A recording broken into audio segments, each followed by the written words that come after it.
Hi guys, I hope you're all well today. There's a quote by William Blake from his work The Marriage of Heaven and Hell, where he says, and this is probably his most famous quote, his most well-known quote, where he says, if the doors of perception were cleansed, the world would appear to man as it is, infinite. So I want to unpack what that quote means to me and why I think it might be significant.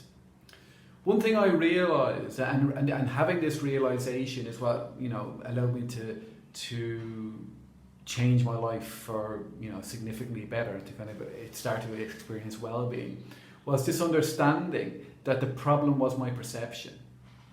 And the reason I could be so confident that the problem was my perception rather than the world is that when I took alcohol, for years I drank a lot of alcohol. I did it to change my perception, and I would only do it temporarily. But in the beginning, it would do it sufficiently that I was quite pleased, and it wasn't necessarily. Good stuff could be happening in my life, but often bad stuff could be happening in my life, and it wouldn't matter so much in the beginning because I would have alcohol, and that would kind of change my perception. So in the back of my mind, I kind of always realised that the problem was perception.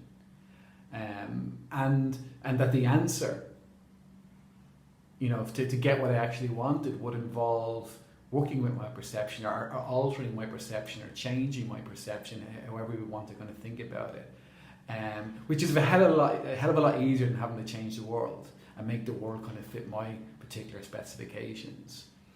And everything I've kind of done over the years has been about that, for the last 2 decades, and this is what I teach other people. And but at this stage I've taught thousands of people this kind of stuff, and I'm getting a much better idea about what works and how it works.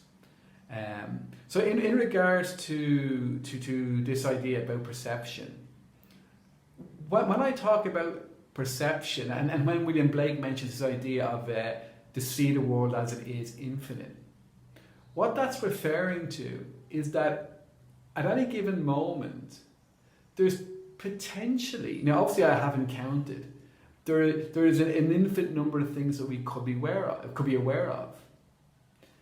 And not only that, not only is there a potentially infinite number of things we could be aware of, there's also an equally infinite number of ways, the way that we could relate to what we're aware of. But for some reason, we tend to have our own kind of habitual way of perceiving certain things and perceiving certain things in a certain way. So for example, some of us can have this real bias towards, experience, like noticing negative things and interpreting things in a negative way. And to us, we become very kind of stuck in that kind of perception, and the world absolutely starts to appear that way because that's what we're looking at. That's what we're aware of. That's what kind of makes it into our perception. And it's like our perception can really, our primary perception can really harden, so that we see through these really, really kind of blinkered way of looking, and it's that makes life so unbearable and life so impossible and life such a struggle. Now the key to getting out of that perception is stillness. Because what happens in stillness is there's a relaxation of the perception. And because there's a relaxation of the perception, new things can enter the perception. So what I realized was change happens not because I'm making the change happen. Change happens because I relaxed the perception enough so that new things could enter the perception. Things that would not normally not be allowed. And in the beginning that would happen because I'd give up. I'd be trying really hard or kind of, or messing my life up really hard until I reach a point where I just have to give up. And in that moment of giving up, something new could enter my perception. Because there was this kind of, in the giving up, there was a relaxation. And of course, the thing that we're relaxing is this idea of who we are and what the world is. See, this is the problem that with this perception. Not only is it habitual, but we also mistake it to be what we actually are. So we kind of start to see that this is how it is. This is just the way I am. This is just the way the world is. It is what it is, in that kind of very negative sense. But when we're kind of really beaten, and often it is this way in the beginning, that's because we're beaten, that we just let go of that temporarily. And as soon as we do, it's like we create a vacuum and new things can enter the perception. And because new things enter the perception changes. So for many years, I viewed myself as an alcoholic, and I really saw the world in those terms. And even when I wasn't drinking, I saw myself as an alcoholic. Until one day, I was able to kind of let go of that. And because I was able to let go of that, something new could happen. Something new could enter the perception. So the key to being open to this kind of more infinite possibilities is learning to relax the perception, and that's what's meant by experiencing stillness. Stillness is what is there when we're not resisting what's there. So, and in the beginning we can kind of achieve that by doing things like, moving our attention to, say, physical sensations or whatever it is. And that starts to open a door for something new to become possible.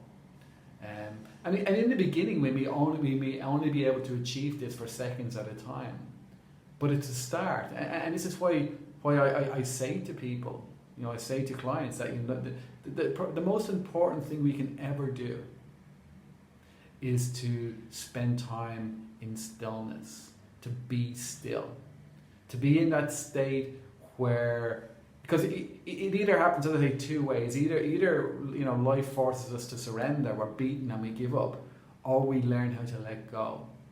And that being in stillness that's a form of letting go. Because in order for us to see, normally we have two things going on.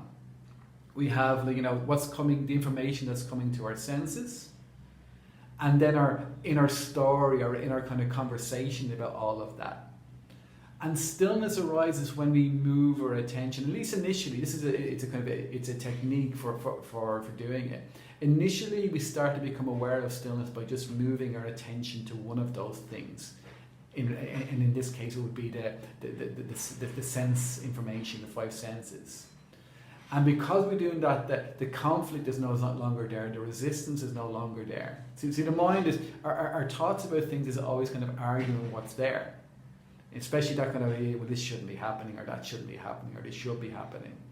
But when there's a kind of letting go of that resistance drops away temporarily, and that is stillness. And over time, this kind of experience of stillness grows and grows and grows. And we start to become open to these infinite possibilities. Completely new ways of acting just start to arise spontaneously, because we're no longer functioning from that old perception, that primary perception. And this is such a hugely important thing. And it absolutely, when we're kind of really locked in to our kind of primary perception, it absolutely feels that this is the only way it can be.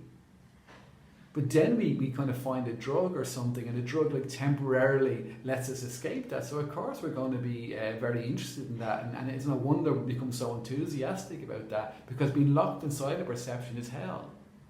But you absolutely do not need a drug or anything to escape a perception. You just need to relax and to learn how to not identify, to not create an identity out of something old and stale. That's the problem.